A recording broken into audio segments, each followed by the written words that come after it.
নরসিংদীর মনোহরদী উপজেলায় মর্মান্তিক এক বজ্রপাতের ঘটনায় প্রাণ হারিয়েছেন ৩ জন মাদ্রাসা ছাত্র। মাগরিবের নামাজের আগে উজু করার সময় হঠাৎ বজ্রপাত তাদের উপর আঘাত হানে। এতে ঘটনাস্থলে গুরুতর আহত হন ৪ জন শিক্ষার্থী।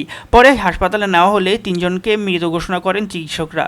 আহত আরেকজন শিক্ষার্থী বর্তমানে চিকিৎসাধীন অবস্থায় আছে। রোববার ২১ জুন সন্ধ্যায় উপজেলার গোতাশিয়া ইউনিয়নের পাঁচকান্দি মাদিনাতুল উলুম মাদ্রাসায় এই হৃদয় বিদারক ঘটনা ঘটে। নিহতরা হলেন জহিরুল হক, আবু রায়হান এবং আবু জাফর। এদের মধ্যে জহিরুল হকের বয়স ছিল মৃত্যুর সময় ১৫ বছর, আবু রায়হানের ১৪ বছর এবং আবু জাফরের ১৫ বছর। তাদের সবার বাড়ি কিশোরগঞ্জের হোসেনপুর উপজেলায়। স্থানীয় সূত্রে জানা যায়, প্রতিদিনের মতো সেদিনও মাগরিবের নামাজের প্রস্তুতি নিচ্ছিলেন শিক্ষার্থীরা।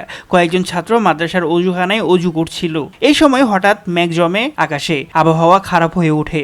হঠাৎ প্রচণ্ড শব্দে বজ্রপাত হলে ৪ জন শিক্ষার্থী গুরুতর আহত হয়। মুহূর্তের মধ্যে মাদ্রাসা জুড়ে আতঙ্কের সৃষ্টি হয়। বজ্রপাতের শব্দ শুনে শিক্ষক, সহপাঠী ও স্থানীয়রা দ্রুত ঘটনাস্থলে ছুটে যান। আহত শিক্ষার্থীদের উদ্ধার করে শিবপুর উপজেলা স্বাস্থ্য কমপ্লেক্সে নেওয়া হয়।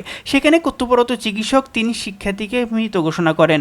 আহত অপর শিক্ষার্থী হাসপাতালে ভর্তি করে চিকিৎসা দেওয়া হচ্ছে। হাসপাতালের সূত্রে জানা গেছে, বজ্রপাতের আঘাত ছিল অত্যন্ত শক্তিশালী।